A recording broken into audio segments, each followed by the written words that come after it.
Hello, welcome to podcast number 2 regarding SmartMusic. I'm going to show you some other features that the program has available for you to use in your individual practice at home.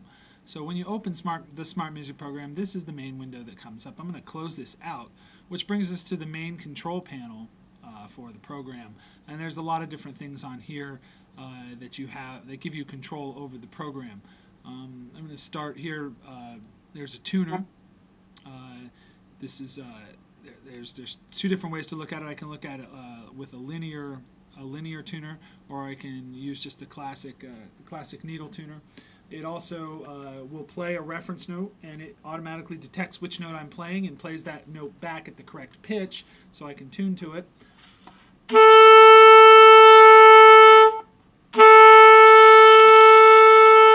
I can adjust the tuning if I don't want to tune to a 440, and I can tell it which instrument I'm playing here. I can turn the reference note on or off.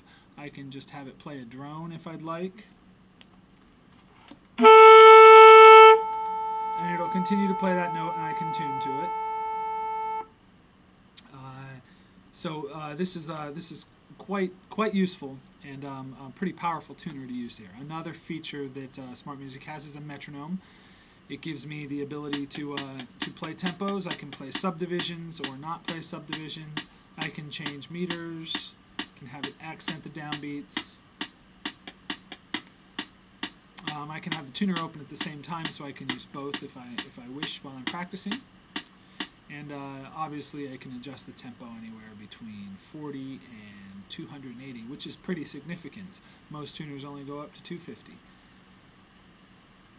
Some other things that are available in SmartMusic are there's the whole intelligent accompanist feature that you can use with solos and things like that. I'll get to that in another podcast. I would like to show you a little bit about the exercises. They claim there are about 50,000 exercises available in here, and there really are. When you open up the exercise folder, here you see all these different folders.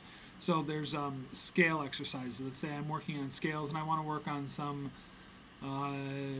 major scale patterns. So I can find patterns in whole notes, quarter notes, eighth notes, and 16th notes. So let's find some patterns in eighth notes. There are 3 available. You can have this pattern, and this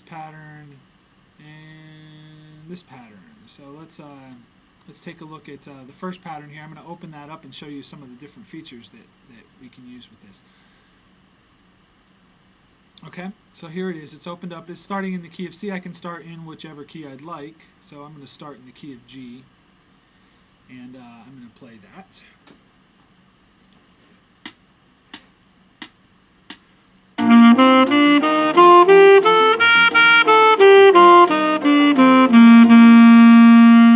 I don't know if you could hear it, but there was an accompaniment that was playing along with it. I can change the accompaniment. They give you several different choices usually.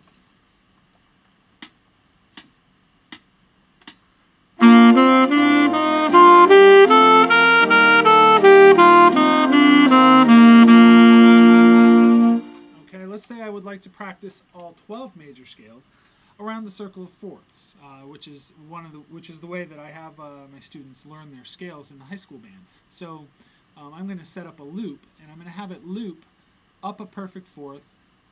So it will play through one scale, and then it'll bring up the next scale, up a perfect fourth, and play that, and so on. I'm going to go back to I'm going to do this without accompaniment. So I'm going to turn the accompaniment off. I'm going to change the tempo here to a little bit quicker tempo, let's say about 120, somewhere around in there. And let's see what it does.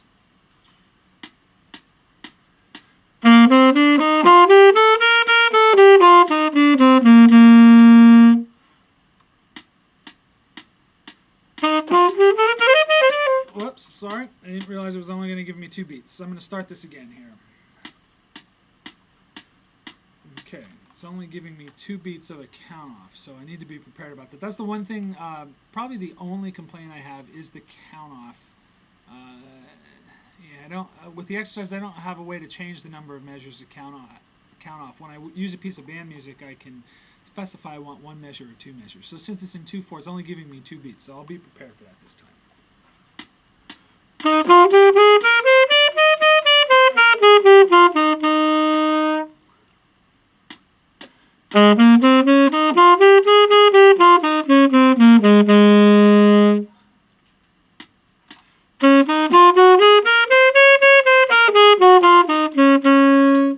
And so on. So I can go through that.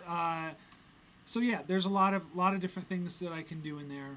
If I want to practice one in particular, I can just bring up that particular scale pattern and practice that one. And there are many other patterns. There's 16th note patterns, a whole bunch of those. Then I can practice natural minor scales. I can practice harmonic minor scales, melodic minor scale patterns, chromatic scale patterns, whole tone scales, pentatonic scales, diminished scales. And then I have a whole folder full of intervals. I can work seconds, thirds, fourths, fifths, sixths, sevenths, octaves, ninths, mixed intervals. There's a folder for arpeggios, giving me triad arpeggios, 7th chord arpeggios, twisters. These are just basic scale pattern exercises. Let's look at one here. So we'll open this one and see how this one goes.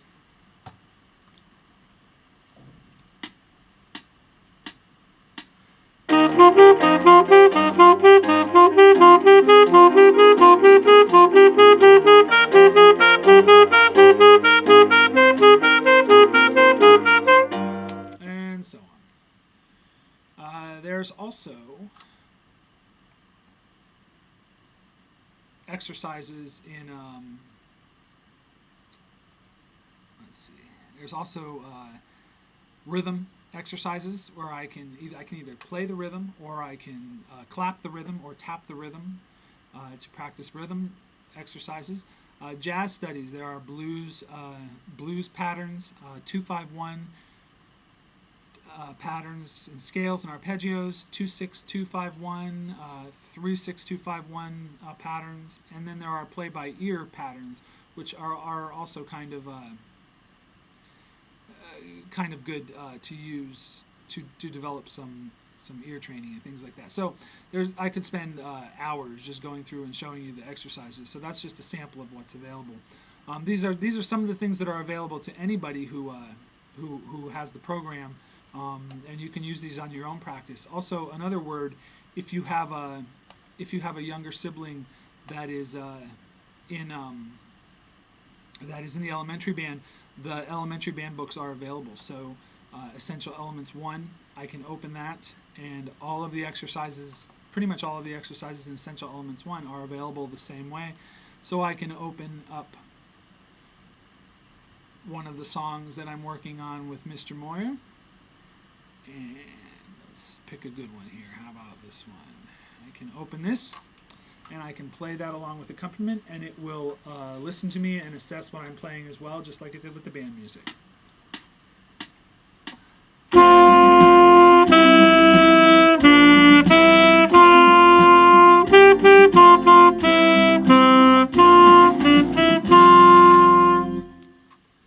So that's another thing that's available. Okay, so that's some of the features that are available in SmartMusic. In the next tutorial, or the next podcast, I'm going to show you the intelligent accompanist, and using this with solos, things like district solos and things like that. Thank you.